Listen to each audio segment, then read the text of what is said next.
வணக்கம்ண்ணா. சொல்லுங்கள், கோவிலுக்கு வந்திருக்கீங்க. உங்களுக்கு நிறையா குபேர கருப்பசாமினால சொல்லுங்கள், என்ன நடந்துச்சுன்னு சொல்லுங்கள். குழந்தை வர்றதுக்காக வந்தோம். குழந்தை இல்லை, 5 இயர்ஸா 5 வருஷம் ஆச்சு. 5 வருஷம் ஆச்சு. ஓகே. வந்தோம். அப்புறம் என்ன இதுன்னே தெரியாமல் இருந்தோம். இங்கே வந்து தான் சாமி சொன்னாங்க, குலதெய்வத்துக்கிட்ட போங்க, குலதெய்வத்துக்கு போய் ஒரு பூஜை பண்ணிட்டு வாங்க, பால் வாங்கி கொடுங்கன்னு சொன்னாங்க. அது கும்பிட்டதுக்கு அப்புறமே இதாகிடுச்சு, குழந்தை சாபம் இருக்குன்னு சொன்னாங்க. அதை சாமி சொல்லி தான் எங்களுக்கு தெரியும், நிவர்த்தி ஆயிடுச்சு. ஆகிட்டு அப்புறம் அவருக்கு வேலையில் கொஞ்சம் பிரச்சனையாகவே இருந்துச்சு. திடீர்னு வேலையில் நிறுத்தி விட்டாங்க. அப்புறம் கிடச்சிருச்சு. அப்போ திரும்பி இப்போ வந்து கொஞ்சம் பிரச்சனை இல்லாமல் போயிட்டு இருக்கு. சாமி வேற வேலை வாங்கி தரேன் அப்படின்னு சொல்லி, அது வரைக்கும் இதிலே போக சொல்லு அப்படின்னு சொன்னாங்க. அப்புறம் குழந்தை வரதுக்காகவே வந்து நிறைய விட தெரியாமல் உட்காந்துட்டு இருந்தேன். என்னடா பண்ணுறது, ஹாஸ்பிட்டல் போனேன். அப்புறம் இவர்கிட்ட வந்தேன். இவர் சொன்னார் எல்லாம் நடக்கும். 2வது டைம் வரம் கொடுத்துச்சு. ஹாஸ்பிட்டலுக்கு போய் ட்ரீட்மெண்ட்லாம் கொஞ்சம் கொஞ்சம் இதாகிட்டு இருக்கு. கை கூடி வருது எல்லாம். அப்படியா? இப்போதான் எனக்கு இந்த 3வது நான் இதில் வாங்க வந்திருக்கீங்க.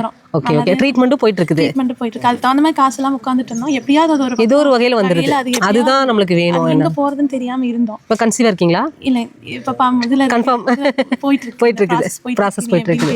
கண்டிப்பா இங்க வந்து உங்களுக்கு அந்த பாசிட்டிவ் வந்துருச்சு இல்லையா? நம்மளுக்கு குழந்தை கிடைக்குங்கிற ஒரு நம்பிக்கை இருக்கு. நம்பிக்கை இல்லாம ரொம்ப கஷ்டப்பட்டேன். உனக்கு இருக்கு, நான் தரேன். இந்த மாதிரி நீங்க உங்களை மாதிரி வந்தவங்க நிறைய பேர் இங்க வந்து நிறைய விஷயங்கள் நடந்திருக்கு. ஆமா, ஏன்னா வந்து குழந்தை இல்லைங்கும்போது என்ன இதாக இருக்குமோன்னு குழப்பத்தில் இருப்பாங்க. அதுக்குண்டான வழி காமிச்சு நீ இங்கே போ, அது பண்ணு, இது பண்ணு சொல்லும்போது நம்மளோட இதெல்லாமே கொஞ்சம் நிவர்த்தி ஆகிடும். எங்களுக்கு வந்து ரொம்ப இருட்டடிஞ்ச மாதிரி இருந்துச்சு. இப்போ நல்லா இருக்கு. கண்டிப்பாக நீங்கள் இப்போ சொல்கிறீங்க இல்லையா, இதே மாதிரியே இன்னும் நீங்கள் அடுத்த வருஷம் குழந்தையோட ஒரு ரிவ்யூ கொடுங்க. சரியா?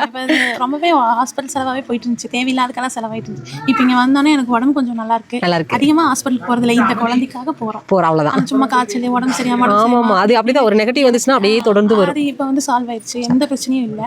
நல்லா இருக்கு. கருப்பசாமி இங்கே வந்து குபேர கருப்பசாமியை வந்து நம்பி வந்தவங்க கைவிடும். ஆமா, இங்கே இதே மாதிரி எல்லாரும் வந்தாங்கன்னா எல்லாரும் கொஞ்சம் இதாக இருக்கும். கண்டிப்பாக ரொம்ப சந்தோஷம். கண்டிப்பாக வந்து அடுத்த வருஷம் நீங்கள் கையில் குழந்தையோட எல்லாருக்கும் ஒரு ரொம்ப பாசிட்டிவான, இப்போவே பாசிட்டிவாக தான் சொல்லியிருக்கீங்க. அடுத்த வருஷம் போது இன்னும் பாசிட்டிவான ஒரு இது கொடுப்பீங்க. Thank you sister.